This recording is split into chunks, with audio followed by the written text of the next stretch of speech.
dominant personalities in a relationship for that relationship to work out. So if both people want to control and always be dominant in a relationship, it's hard for that to work out. So, for example, if there's a woman who's very dominant, to me, it's going to be easier for her to be with a man that is very submissive and just gives in all the time and doesn't fight back and lets her have her way.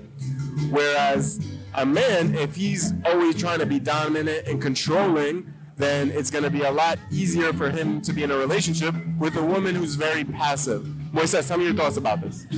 Well, like I said in our earlier podcast, I think that your personality is created by your personal reality. So however you view the world, however you view relationships, that's what's going to happen. If you view yourself as a dominant individual and that you have trouble creating relationships with other dominant individuals, you're going to surround yourself with submissive individuals in order for the relationships to be successful. So that's what I think. I think it's very possible for two dominant people to be in a relationship as long as there is awareness and clear boundaries on what is too dominant for that other person and what makes that person feel too submissive. Because at the end of the day, right, your dominance is your ego looking to be on top, looking to be the one in control. Right? So understanding that and being aware of, like, is my ego getting in the way of this relationship? Do I want to be effective, or do I want my ego to be right?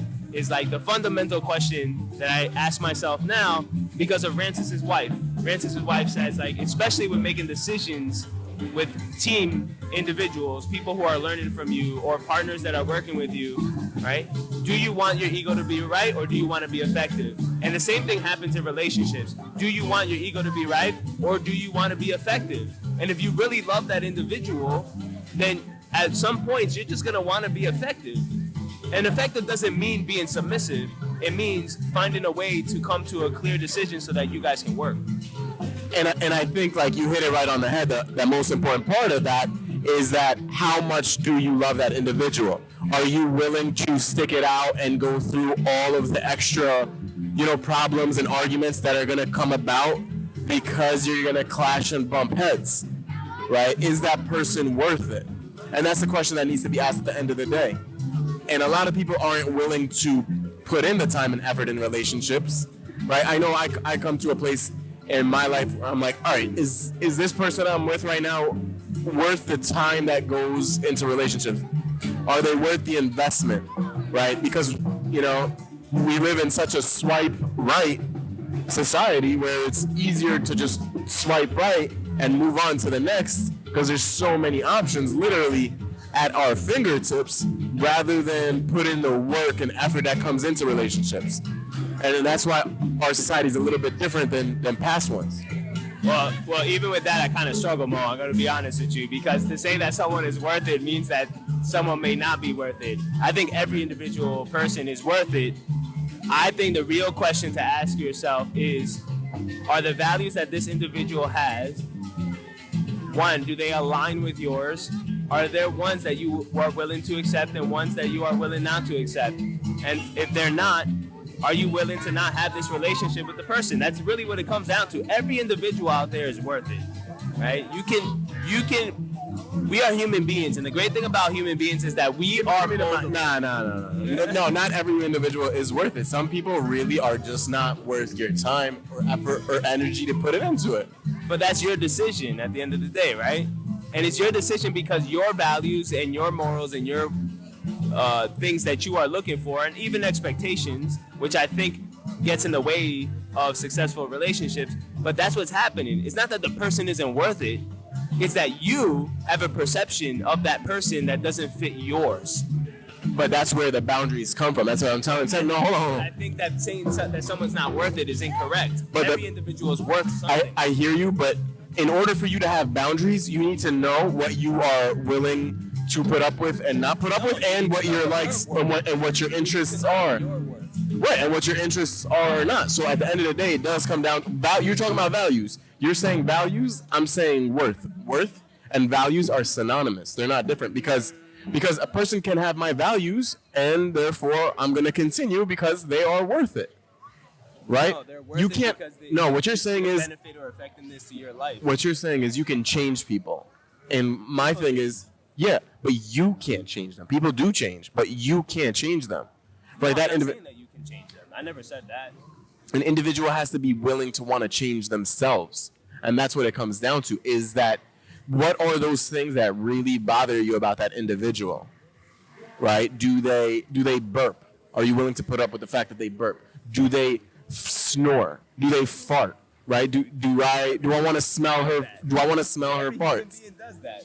Yeah, but certain people are like, no, I can't do that. It's nasty. Or like when they go in public, do they represent you well in public? Right? Like for me, that's your perception of what you have, and that's your issue, bro. That's not someone else's issue. That's your fucking issue. That's if you're going out to public and you're worried about the way you look because of some other individual, then that's your perception of yourself, and you're thinking you're blaming the other person for making you look bad. That's ridiculous. no, because how someone else looks, like how they carry themselves, but they are with you, that's not a representation of just them. That is a representation of me and the association that I keep. Okay, so Right? So you're a big person on show me the 5 closest people to you of your association and I'll judge you. That's not a big person. I am. You are. I am. I'm huge on that. The people you hang around with, right? They influence you, right? Because it's all about what goes into your brain. So if you're hanging out with somebody that talks about nonsense,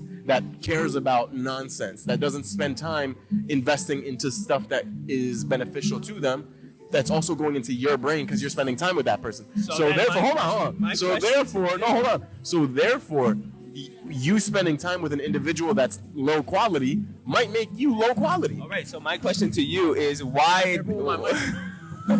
Getting intense here. But my question to you is why did you start dating that individual in the first place? If you are hanging around with a person who has low standards and low whatever and all these different qualities that you do not like, how did you get into that place in the beginning? I'll tell you how. This is how a lot of relationships begin. Is because people are interested in a quick, fun, let's just have fun type of thing. Then that's your problem. And that's how it starts. That's not my. Listen, I'm telling you. I'm just stating facts here about how 95% of all relationships work. It starts with, chemical. It starts with It starts with physical attraction and lust, and then it moves on to other But things. that's the problem. The problem is that you're just basing a relationship on physical attraction and lust. It's so superficial. Again, we talked about this earlier, right? The superficialness of how you meet a woman or how you meet a man, right? The fact that you're just attracted to that, and then you get so heavily involved with this individual that at one point you get sick of them. Why? Because you never understood what you were worth. You never understood what your values are. You don't even understand what you want. And what happens is when you don't understand what you want, you shoot for every fucking star or every beautiful thing that comes your way. And it doesn't work that way. And that's why relationships don't work. Rancis had put this perfectly to me when I had gotten out that breakup in January. And it's this. Love is the ability to love yourself in someone else. It has nothing to do with the other person. It's when you're able to see your qualities, your insecurities in another individual and still love that person. And why is that? Because you're able to love yourself. I'm able to love anybody. Like it's very, very hard for me to hate you or be angry at you and all those things. And it's because I see and I empathize with every individual that's out there. And the fact that I can do that allows me to have a relationship with anybody. Now, the real question is, do I want to build a life with this person? Does this person have the beliefs? The one big belief that I have is, does this woman, or even when it comes to partnerships or friendships, does this person have the malleability in their belief system, in their mental model, to be able to change themselves at any given time when they don't want to be as that certain version of themselves? It's not about me changing them. It's them having the ability to understand that they're capable of growth and change at any given time. If that person is doing that, hey, you're part of my crew. You're down. I don't care where you are in your moment, in this moment in life. That's how it is. And I think when people get into bad relationships, it's because they don't understand their worth. They don't understand their value. I know when my heart got broken, It's because I didn't understand what my value was, what my worth was as a man, as an entrepreneur, as an intelligent human being, as just a human being in general. I didn't understand my worth, and that's what causes relationships to fail. Vice versa, same thing goes with the other person. So, to you, what then consists, to wrap it up, what consists of a successful relationship? Francis and I had a conversation the other day on relationships, and I asked him why his relationship was so successful and is so successful. Him and his partner Paola had been together for over 15 years. They were together in high school. And I said, what is the one key ingredient that you think allows you guys to have this relationship, this beautiful relationship? And he put it up in these complex words. I don't remember how he said it, but I boiled it down to this. It's the commitment to being your truest self in front of each other at all times, and not allowing that ego to come into play. So that's my. So you think a lot of people put on masks and front in their relationships? Yes, I do. I feel that we meet a person and we look at an individual and we have a idea of what they perceive about us, and we try to fit that perception. So sometimes we try to mold ourselves into something that we think our partner wants, but in reality, we don't have no idea. And it's because neither of us are being 100% vulnerable, and neither of us are committed to being our truest self. So why are people not willing to be vulnerable in relationships? They're afraid Of being rejected. Rejection is the one thing that people are afraid of. I think one thing that I admire about you is your lack of rejection. I mean, when it comes to meeting new people, right? But we can go deeper. It's like it's not the lack of rejection, but the ability to get rejected on a superficial level. Now we can go deeper and be like, are you willing to get rejected when someone actually says they love you, right? And they don't accept something about you, right? They don't like something about you. That's hard, right? Like when your mom or dad says, I don't like this thing about you, that shit hurts, right? And imagine you get intimate with somebody and you fall in love with them and they say they don't like something about you. That shit hurts. That's also a form of rejection. We just don't view it that way because it's not superficial. We don't see it that way because it's not superficial. It's not immediate, right? But when our parents reject us, it hurts. When our parents don't accept what we want to do for our living, or don't want to believe in what they believe in, right? That's a hurting feeling. I mean, with me, I was lucky because I had a mother that always allowed me to, she said, try things, try new things, who cares? You know, you fail, keep going. And I took it upon myself because I never stopped being a kid, right? You see kids on the streets, they fall down and they get back up. We don't tell little kids, hey, look, you fell down 100 times, you're a baby, like let's say you can't walk. No, we just say, it's all right, get back up again. And, you know, to your point of, if somebody says, I love you, but I don't like this thing about you, it's what can I learn from that person to be able to better myself and grow? Did that hurt you? No. Does not hurt you. They say I don't like this thing about you? No, they probably, that's the thing. In relationships, nobody knows more about you than the person that's with you every day. And that's why relationships are so hard, and we start to yell and get angry with the other person because they're calling you out on the shit that you're actually bad at. But we don't want to hear it. We try to avoid it by screaming or yelling and starting fights. So then what it comes down to, again, is vulnerability. How vulnerable are you with yourself at that point? Is if this person is calling you out on this shit, is that shit true? And do you believe that it's true about you? With me, yeah. With me, I'm willing to listen to what the other person's saying and listen to the critiques of what they're saying about me, because there's a lot of it that could be true, because that person knows. They see what I'm doing. They see how I'm acting. And it's about me trying to actually gain perspective and learn and grow and be better. Yeah, I mean, I totally agree with that. I think that, I mean, we're going to wrap this up now, but the one thing that I believe down to its core is that commitment to being your truest self.